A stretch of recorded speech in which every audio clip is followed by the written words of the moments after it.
I think something we could chat about is, I don't think we talked about this last time, but is the big sign up rate myth. Uh, did we talk about it last time? I don't think we talked about it in detail, but I mean we can always do it again. There's so much to talk. Go over it. Because yeah, I've been seeing a lot of chatter, specifically on Twitter, where everybody has been saying, "Oh, I've signed up for this new app, and my sign up rates or form submissions have increased, like they're doubled, right?" And then the next person was like, "Yeah, I did the same. Ours is up to like 20%." And I've sort of been chiming in saying, well, look, it's a bit of a vanity metric. If people wanted big sign up rates, everyone would run giveaways. It's really about the quality of subscriber, and how we track the quality of subscriber is, of course, the sign up to conversion rate. So how many people are signing up are actually converting into dollars? Because otherwise, all you're talking about is how many email addresses you have, and what are email addresses if it doesn't turn into revenue. The other thing, of course, is that it can increase your CRM billing. And so, yeah, there's some sort of lack of sophistication or digital maturity or knowledge when it comes to sign up rates at the moment in the market. Yeah, I mean it's a little bit annoying, because I mean there's some times where I mean this is out of our control, right? But then there some brands that start running cheap traffic and start trying to get cheap traffic just to grow their email list. And then we end up seeing the non-customer segment just go up and up and up. And then it just causes a huge problem for deliverability, right? And then all our campaigns just don't work as well. And it kind of defeats the whole purpose of an email list. Because an email list is supposed to be people who care about you, right? And then you end up getting people who don't care, then what? So it's even the same thing for back in stock kind of stuff where you force people to subs like sign up for that, then people don't end up buying and you don't do anything about it again, right? Yeah, there's just a lot of obsession with activity and not enough about the end result, which is amount of money that you get at the end. And it's a require I think it's because there's so much going on, and like marketing looks so sexy. Like there's many sexy things that you can do with marketing, right? And that marketers themselves don't really know very much about finance. So in order to push their own objective, like even if it's an agency or in-house marketer, they're just like, yeah, let me just run this campaign, let me run that campaign. I need to prove that my existence is worth it, right? And I deserve this amount of pay. But then it's not beneficial to the brand on its own, because at the end, like brand is about it's about growing it, right? And it needs to be sustainable. It needs to be people who know about yourself, know about you, and reputation. Reputation is what people say about yourself behind your back. But then having an email list is not a brand, and just having lots of marketing is also not a brand. Like even if you have a lot of one-time customers, you're not building a brand. You're just building a company that sells products.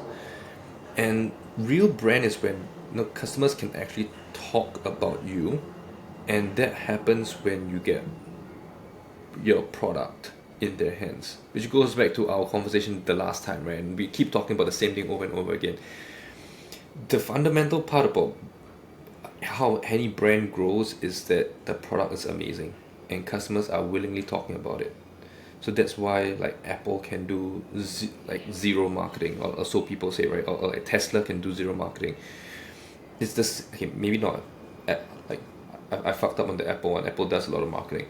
Tesla does zero marketing, but the product is amazing, right? People love the product. People love the experience with it, and then they start telling other people about it. Like I know of, I think my dad, and I when I was young, my dad made me go to a showroom for fun.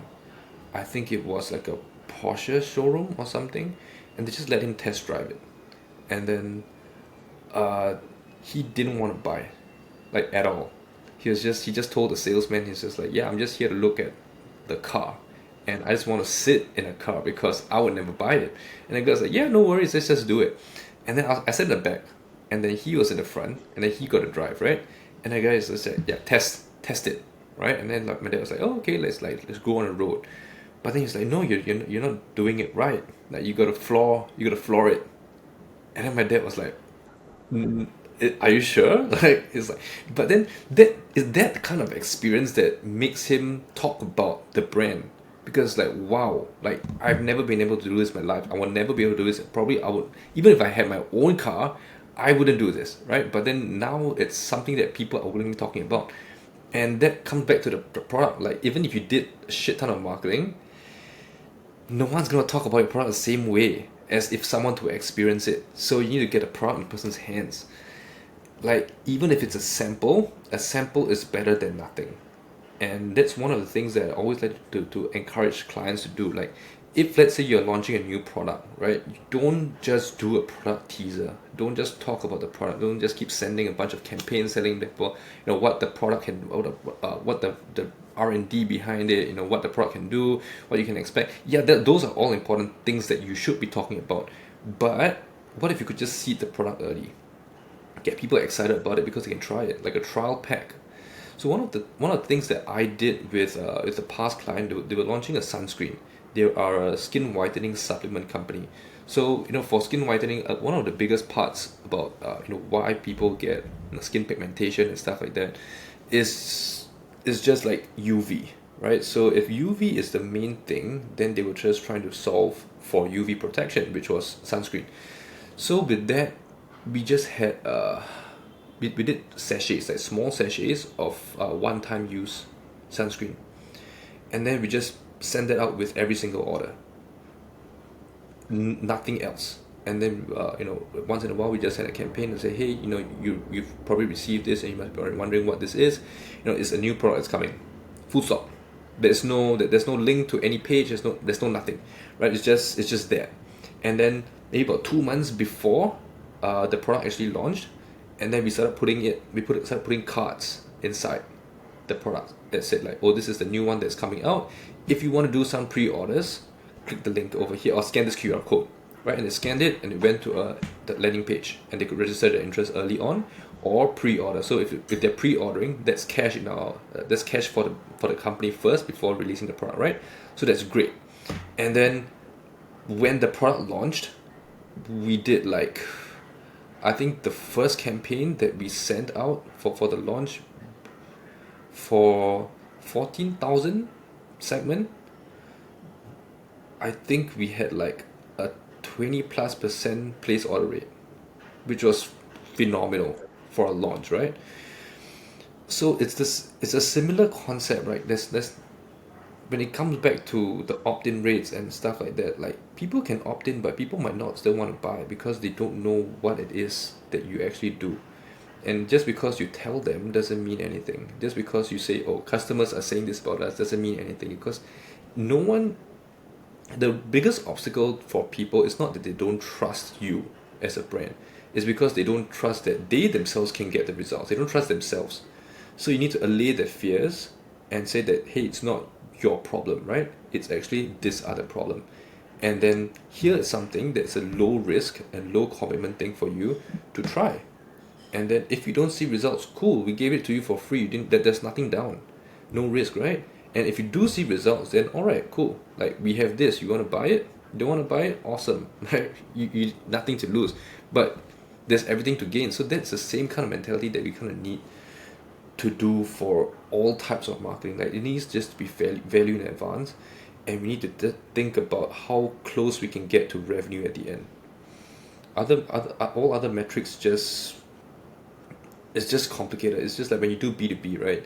We try to think about lead gen and like number of lead magnets, number of emails that we collect, and we get this thing, but like the sales cycle is way too long before someone actually becomes a paying customer. And if let's say your average contract value is 10K, right? We get all these leads from a white paper or from a quiz or from this template that we get.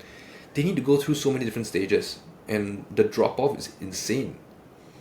because no one's actually convinced of the full value yet because no one has done anything. So that's why, free audits and stuff like that, there's value in advance. That's it's a requirement that people, no, not required, it's something someone can experience, right? It's part of that product that you're splintering, that people can do. And yeah, so entry point offers and things like that are so powerful. And product, it's always product in hands, always get close to revenue as possible. So yeah, it's just a long story about opt-in rates, and it deviated a lot. But like, yeah, it's just it's shit, Yeah. man. I mean, yeah, yeah. I mean, really, yeah. Sign up rate, it is. It's just like kind of people are. It's a channel specific metric, right? One of those channel specific vanity metrics with no context, where revenue, the sign up to conversion, is the business metric that you want to hit. It's the business goal, business KPI. Um, the business owner is not going to care how many people signed up. It's like, well, how much revenue did we make in the end? As yeah, it's cool that you talk about the story with the Porsche, and you and your dad going to experience it. So me and my wife, we did this supercar day where we got to drive supercars out, just out on the road in this Hunter Valley in Sydney. It's just like wineries. And so it's just wineries, it's just like empty roads, there's mountain roads. And they were the same mentality. They were just like, go for gold, like floor it. Like, if you crash it, it's on you. If the cops pull you over, it's on you. But besides that, they're like, go 200 kilometers an hour, go, just go nuts. And so I got to drive like the Mercedes GT, Porsche GTRS, uh, McLaren, was it McLaren P1, F1? P1, I think, some sort of McLaren. And there was also a Lamborghini. And although the other cars were so much more practical and they were fun to drive, the GTRS was really fun. Nothing compared to the Lambo. And it was purely because the Lambo was super impractical, but the experience, the way you felt in the Lambo, the noise that it made was just like you went into the Lambo and you were just like, fuck, this thing's 10 times more fun to drive than all the other supercars out here. We drove Ferraris, like everything. But just being in that Lambo, like obviously like as a day-to-day driver, you'd probably want something else like the McLaren or something. But yeah, we got in the Lambo and it was just like, this is a fucking beast. Like it is. It's the experience. That's what the Lambo is. It's just the experience, and that's what you obviously pay for. Obviously, it's you're paying for the status symbol as well. It's status. It's what are other people going to think when they look at me in this Lambo, right? It's a lot more that than how it makes you feel. It's just your ego. But yeah, it felt fucking mental. Um, yeah, and then yeah, the free product into getting into people's hands. Yep, definitely great. But yeah, obviously with that, it's like your product's got to be good. It's got to have value in it, and it's got to meet their expectations. And then yeah, have value for money too, right? So you can't have like give a free product and they get the sample, they go to your website and then they're like shocked by how much it costs. Obviously, like going back to price sensitivity and the competitive nature of the landscape. So there's obviously a few boxes you have to tick. It's not like you can just be like, hey, we've got a pretty cool product, we'll give out free samples and that's just our marketing's gonna explode. There's obviously a lot of other prerequisites to really light that powder keg. But yeah, sign up rate. It's like saying, oh, I got 1 million visitors to my website. And it's like, cool, how many converted? It's like, oh, none of them. It's just like, cool. So that metric doesn't fucking matter then. Good on you. Right. So I received this email. I mean, I subscribe to a shit ton, right, of newsletters. So I received this email from this brand, and then it was about like how to use the product and like why you need to soak it. I think it's like some brush, some matcha brush, like why you need to soak it and how it works and stuff like that. Like, it's a great email. It's a great email to get if I actually bought the product, right? But I haven't bought the product. So like as a prospect, like why do I even care about this? It makes no sense because I can't use it. So I think that there's a lot of good content out there, but it's irrelevant to the customer journey. It's irrelevant to the customer segment that they're sending it to. So it's the same thing that I see from many other brands as well. Like, even if I'm an existing customer, I'm still getting like the why so and so brand. Why choose this product? Like, I already know. I already know why to choose this product. That's why I bought from you. So just stop telling me about the same thing over and over again. If you want to send it to like prospects, right? Don't send this shit to me because it gets annoying. But people are just like, yeah, but the revenue is still there. Revenue is there, but it's just pissing people off. And then you wonder like, why do customers unsubscribe from my emails? Like, no shit. It's because the content is just irrelevant. Yeah. So if you gotta send onboarding emails, make sure that it is post purchase, right? It's stuff that is relevant to them. You got to find out like what is the main question that they're asking at this point after they've purchased, and don't send it to people who cannot use anything with the information. If not, it's superfluous. Yeah, yeah. I mean, even yeah. I mean, even for prospects. Once again, once they're in that sort of like the campaigns, it's like how much value is it gonna hold? I think they've already tried to learn about your product, already looked at competitors, and then for customers, they're gonna go through quite the educational post purchase journey, and then after that, yeah, I think being entertaining, just like you said, is being entertaining and then being topically relevant. Kind of like when the Barbie movie came out that you love. Um, Yeah, that you didn't finish watching. Disappointing. that everybody started doing Barbie themed emails, right? When Trump, when the whole Trump thing started, and he was becoming president, running for election, people were going to do Trump emails, right? It's topical relevance. It's it engages people in the end. Yeah, but one thing that I liked about while you're finding that, one thing I like about this brand, right? So this matcha brand is that they actually considered alternatives. So most people would think about, and I think this is something that we talked about very early on, with all the reviews mining stuff that we were doing initially. So instead of just focusing on the competitors that are in the same niche as you, so let's say you are selling, let's say in this case, right, you sell matcha. So competitors are definitely other people who sell matcha as well, right? Those are direct competitors. But there are also many other alternatives, right? So alternatives could be as simple as other types of tea, right? It could be coffee, it could be boba tea, right? All these are things that are alternatives based on what the customer's intent is.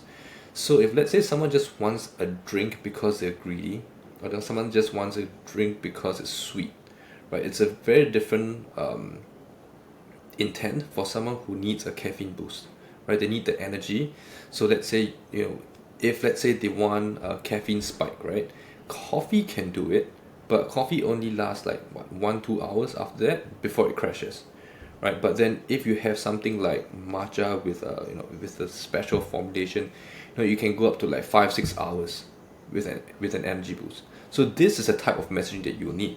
So this is the kind of alternative that you will need to do and us versus them against, rather than just a direct competitor that you're just competing based on price, or like my formulation has this extra ingredient, yours doesn't have that. Then you end up commoditizing yourself, right? And then let's say you are again back to the matcha topic. If let's say you are talking about quality, right, which is what everyone is talking about, but then you have antioxidants. Let's say you have fiber that you throw in there, you have vitamins that you throw in there, right? So then you compare this against something like boba tea. If like, of course, equally, right, equally nice tasting, equally sweet, but one has all these, one does not have all that, right? If that is the intent, then yeah, you will need to be highlighting that, like, and like the feeling and how you carry it, the type of pictures that you can take with it, even things like that, like, oh, do you want to be basic like everyone and holding boba tea, right, on Instagram, or you want to be holding this nice green matcha with white foam on top, that's like white mochi foam, Right? There's this brand that just came up in Singapore. Um, People have been queuing for like 3 hours for this. It's just matcha, with mochi foam. 3 hours, insane. But then it's the Instagram worthy thing, and like it's so that's the intent of these people, right? Yeah, it's not so much about the flavor. Like they keep talking about flavor, and they keep talking about how strong the matcha is. It's from Japan. Like everyone can say the exact same thing, but then who are the people who are buying, and why are they even buying from you? If you don't know that, then you forever be talking about the quality. You're forever talking about the ingredients in there when no one actually cares. They just want a damn photo. So data intent comes back to that again. Yeah, yeah, exactly. Yeah. And yeah, otherwise you're just talking about the same thing everybody else is talking about.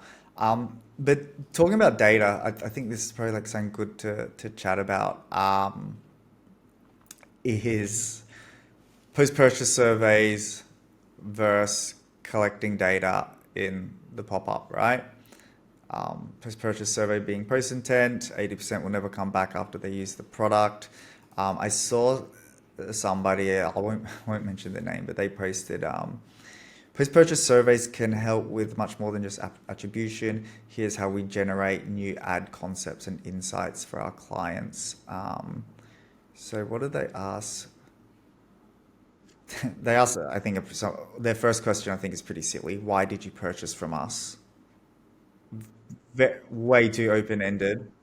Yeah, because I needed skincare, because I needed shoes, because I needed a shirt. Like, you're gonna get so many dumb questions. But of course, the other big thing is like just this huge gap that you're only surveying post-purchase people. Where of course, like if you're using zero party pop-up data form on the homepage, that's collecting data from prospects and people who become customers. You're now getting data from both pools. So maybe you can figure out, well, why aren't the prospects converting? They say they're interested in this. Obviously, we're not giving value on this, this, and this, or maybe we need to add it to the product. Whatever sort of insights you're able to gain from that. And they're just focusing on post-purchase. And then, of course, the post-purchase survey, it's like how many people are going to fill that out? What percentage of people? If it's a post-purchase survey page right after they purchase, people could get to that and just like close. If you send them an email post-purchase, once again, 40-50% of people are going to open that email. I don't know, maybe 3% are going to click, and then how many people are going to finish that survey? Where if you're collecting it at the stage where they actually give their email, 10 times more responses, 10 times more people finishing the data, the questions that you ask. And so you're just collecting such a larger sample size, and you're collecting people who are going to purchase and people who don't purchase, and you're not giving them silly open-ended questions. Yeah, yeah, for sure. I think asking the right questions is a huge thing, and asking the right questions is actually a sign of understanding. It's a sign of understanding your customer and the customer journey. Because if you're asking questions like why did you purchase, that is very, very company centric. And customers kind of know, right? Like, why do you purchase it? Like, what am I supposed to say? Like, because I like it, and everyone likes it. Like, no shit, that's why they bought it. There was a post that I saw, I think like 2 weeks back, and it kind of went viral with like some marketers, like it's just an echo chamber, right? And then it was having this checkbox on a cart page, like this field on the cart page asking like why did you buy this, or why did you add this to cart? And then people were like, yeah, this is amazing, like I want to do this as well. What app are you using? Those are totally wrong questions to be asking. Like, you shouldn't have been asking them why they added it to cart, because you should have already, like, it was a shirt, because I need a fucking white shirt. No shit, right? But if you can ask about, like, where's the first place you're thinking about wearing this, right? Is it a casual shirt, right? Are you looking to wear it at a beach party? Are you looking to wear it, for dinners? Are you looking to wear it, for parties? Very, very different intent. Then all the creatives that you're using all changes drastically. like the ad messaging that you have is also completely different, because right now then you finally know what the customer's intent is. But if you're just asking like why did I buy? Because it looks nice. I think it looks nice. I think I'll look good in it. That's exactly why people buy clothes. People buy clothes because they need the damn clothes. They need the damn shoes. So it's why is a very why is a very loaded question. It's an extremely loaded question to be asking customers, because it's an existential question. But if you're asking what questions and how questions that go a lot more specific, you get a lot more specific answers as well. And when you have specificity, then you can decide where you want to go with this and how you're going to angle stuff. If you're always going to be asking the why, it's like it's like going to therapy, right? And then someone says, "Oh, I'm depressed," and you ask them why. Like, they're not going to give you the answer. They're just going to be like, I don't know why. Like, that's why I'm here, right? But if you're asking them what are they feeling and like when are they feeling this way, what leads up to this thing, then at least you have a little bit of a better understanding as to, the entire problem, and you're diagnosing the problem from the start. Because if you're just asking a why question, then you end up always also looking at just solutions, and you're addressing uh, symptoms, and you're not addressing root problems. And when you address symptoms, that's how you end up marketing ruthlessly, right? You're just marketing for the sake of marketing, and you're doing just tactical stuff because everything kind of makes sense. And the thing about marketing is that everything can work, and everything will work as long as you just put enough money behind it, and you have if you keep on doing the same thing over and over again, yeah, you will always see some results. But is this the best amount, the best use of your existing resources? Yeah, I I think think I've that's so seen much about it.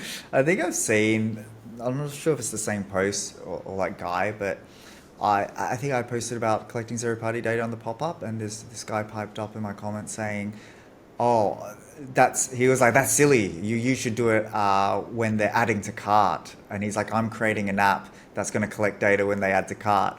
And I was like, "Well, then you're only optimizing for that customer journey for somebody who's adding things to cart. Just like the post purchase, you can optimize only for people who've purchased instead of straight away as soon as they hit your site where they're already super high intent because they're saying, yeah, I want a 10% off discount. Why would somebody say yes to that and give you their email if they weren't of some high form of intent?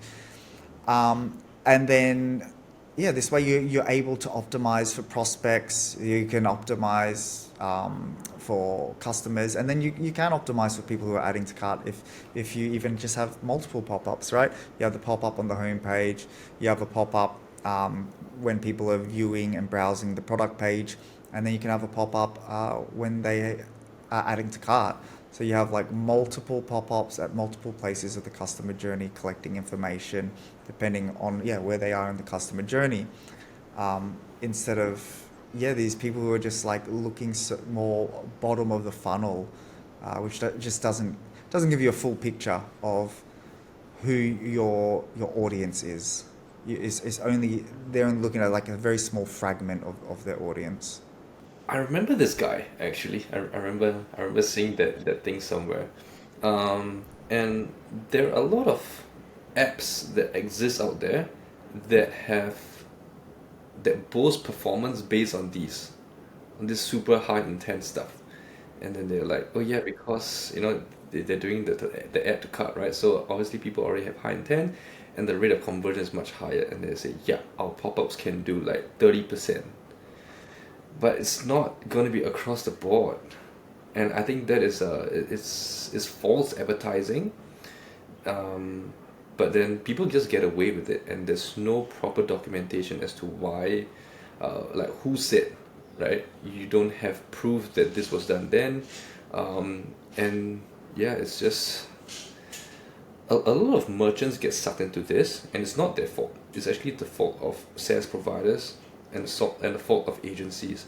And the industry is moving in such a way where there's a lot of fancy bells and whistles that get praised all the time, just because agencies are always moving from front to front.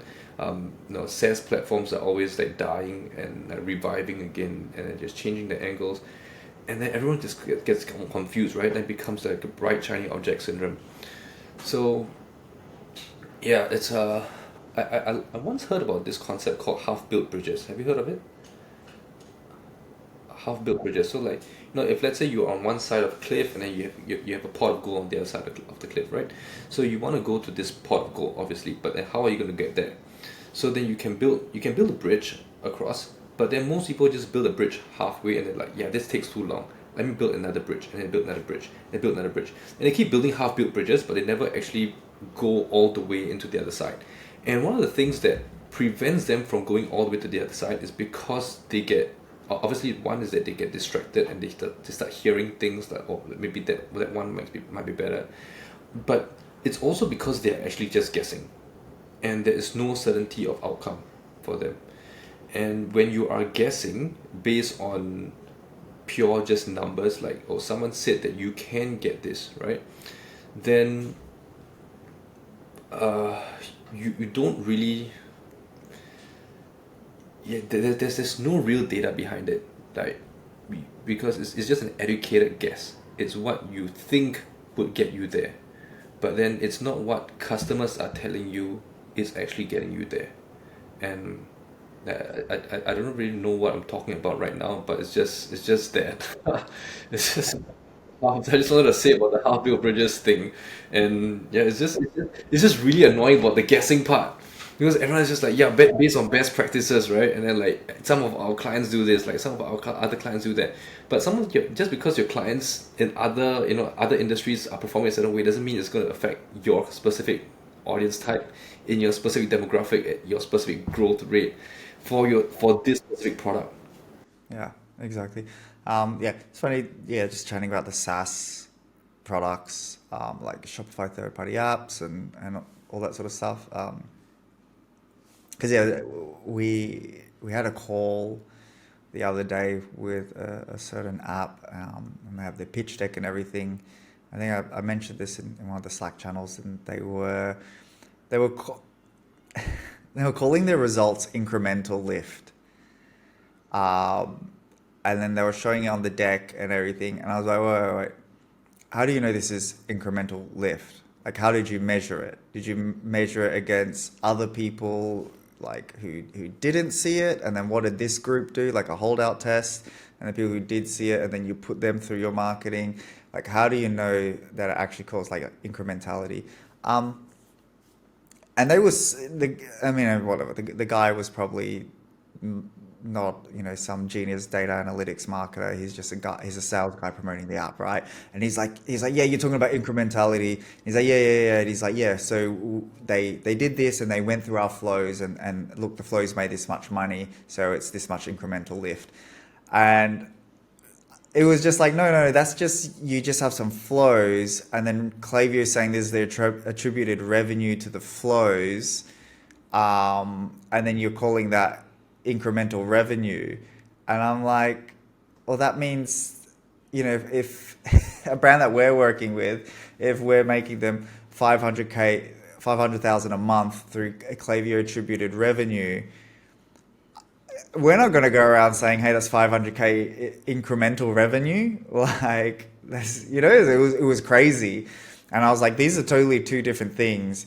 I was like, but this guy doesn't know, and but they've also, they've whoever's made the app, like, they've got it all over their website, they've got it all over their pitch decks, and I was like, these are two different words with two different meanings, and you guys are using as if they're interchangeable, which is fucking mental.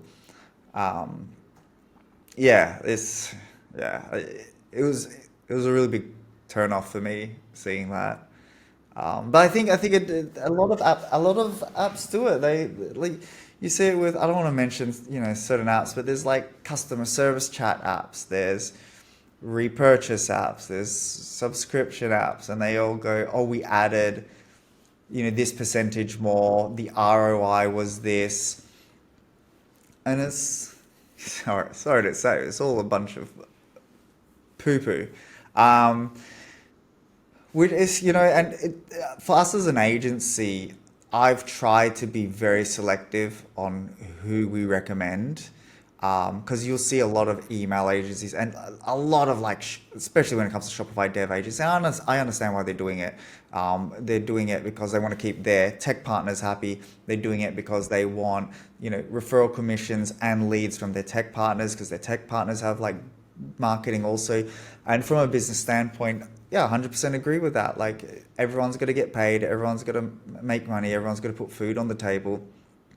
But for us and No Limit Email, I always look at apps with a skeptical, mind, and I just want to ask them the right questions. And that's why, like, so one app that I really like, of course, like Postpilot, um, and I mean, manually you could have you could run a holdout test, if you wanted to, but now they actually have that as part of the actual software.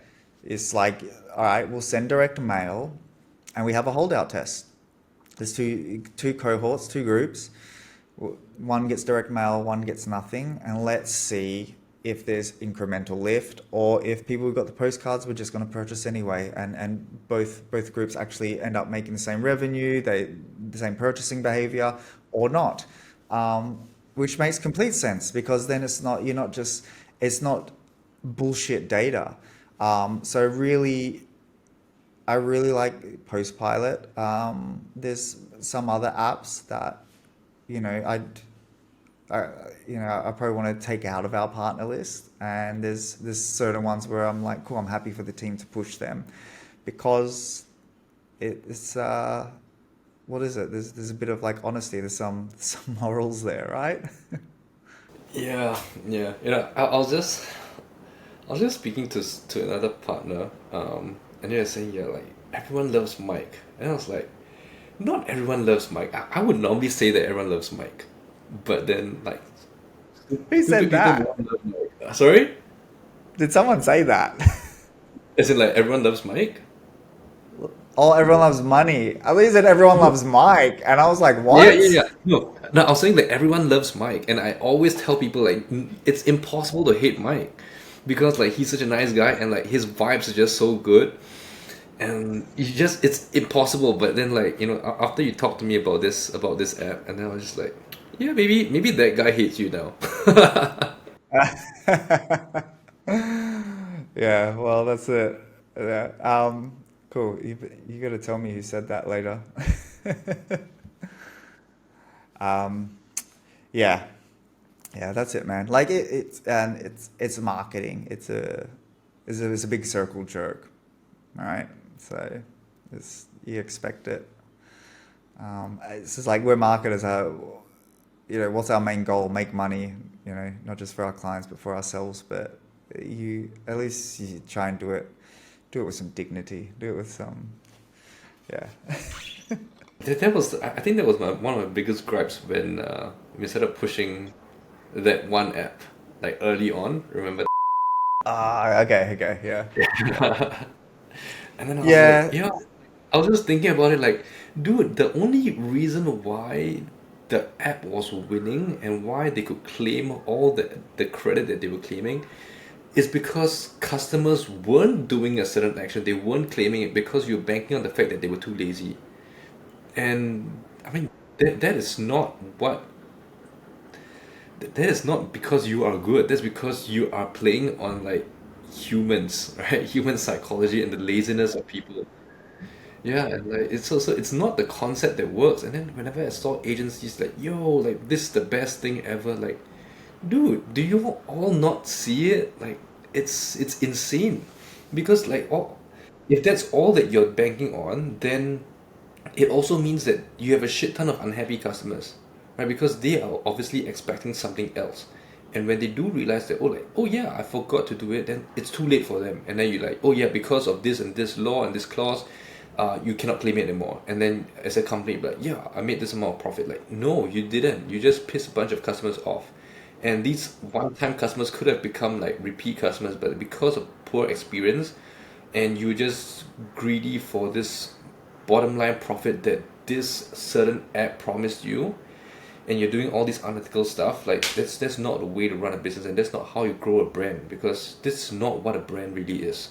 Yeah, definitely a learning curve for us. And I think, I mean, every year is, every quarter is, and so like even recently, there's a lot of things in our sales deck or our Klaviyo audit which I've started removing. Especially last week, because Jack was doing, he did like two sales audits recently, but even like last month when I wasn't working, he was doing a bunch, and I'd had to like redo them and like delete stuff, and finally last week I got around to redoing our sales deck, pitch deck, whatever the fuck.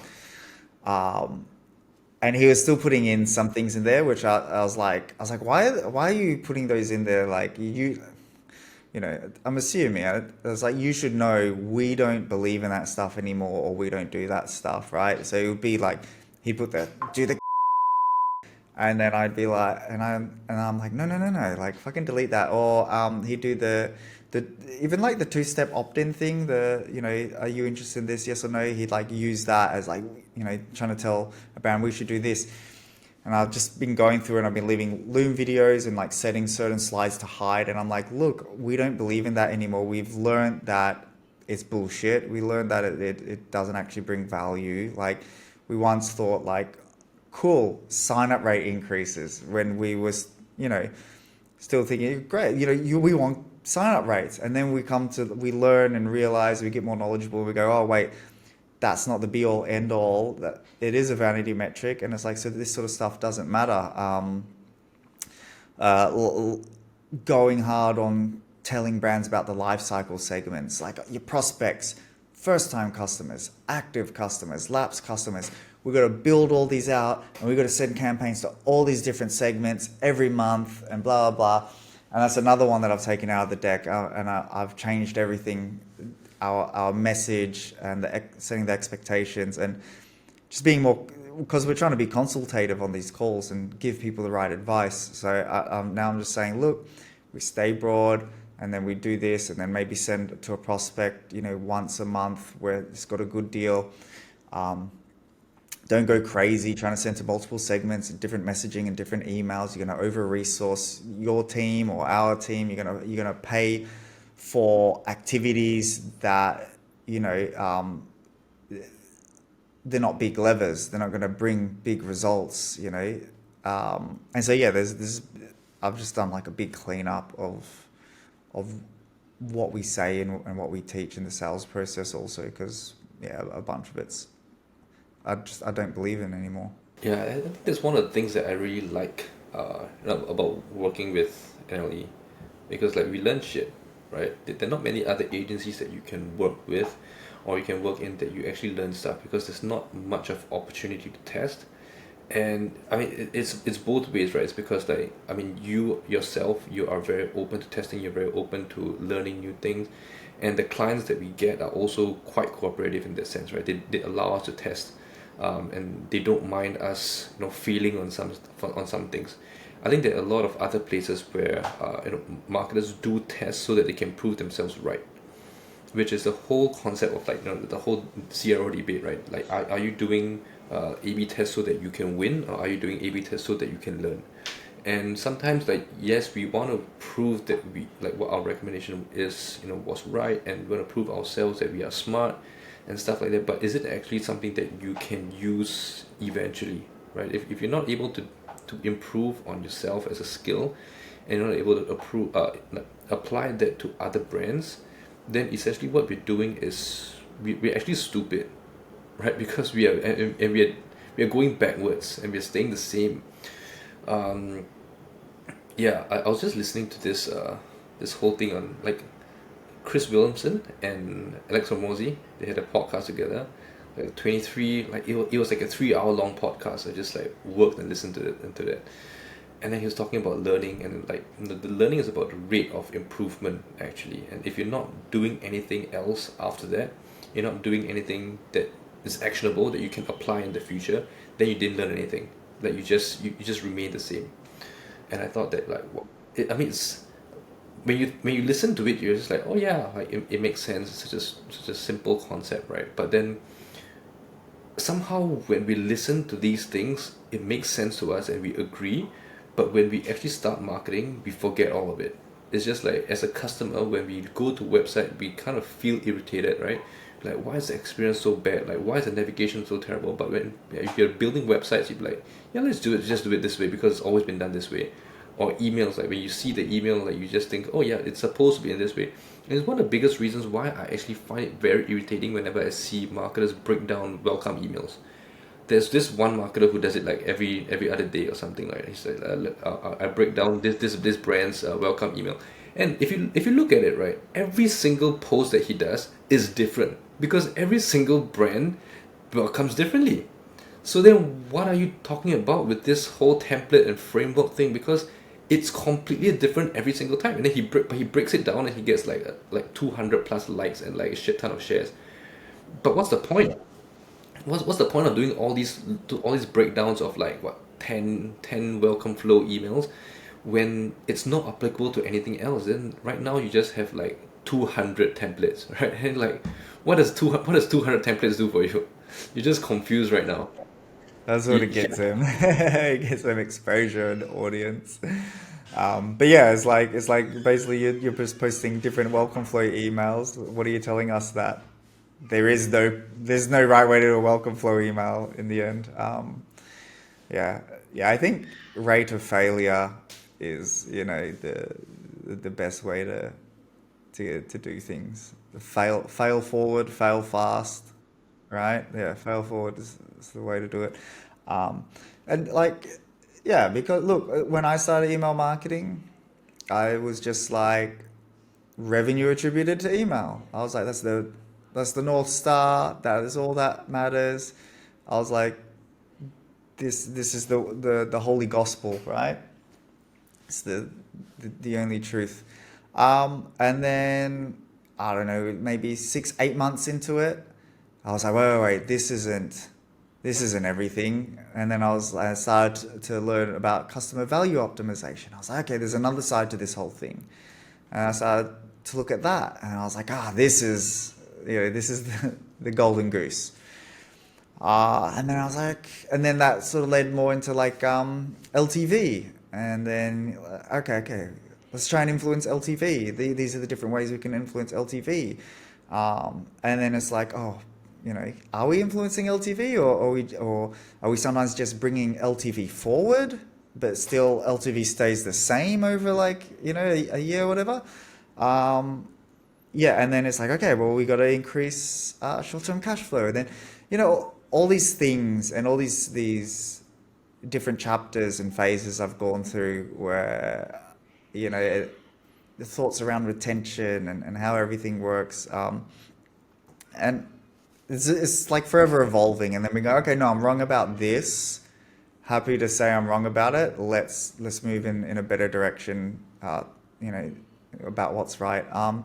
But then yeah, and then you see other marketers who've been in the game for 5 years and they're still talking about revenue attributed to email. They're still the same sound bites, still the same bullshit. Um, but I also don't blame them. Like, I think when they're doing the work, yeah, they should be doing the right work.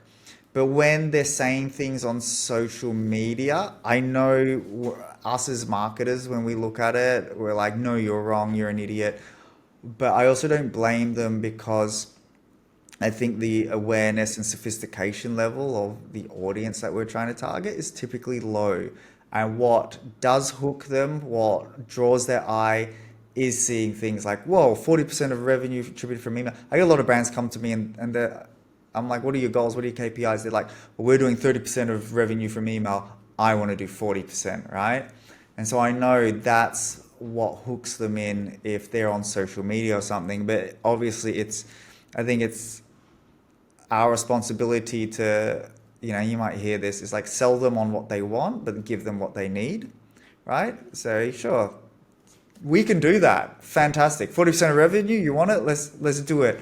And then we educate them. But guess what? Here's why you shouldn't focus on it. Here's all the flaws in that your mentality and the way you're thinking, and here's all the bullshit stuff that other agencies would do to get you there and why it doesn't matter. Um, so yeah, I mean, it's just a few opinions on all of that.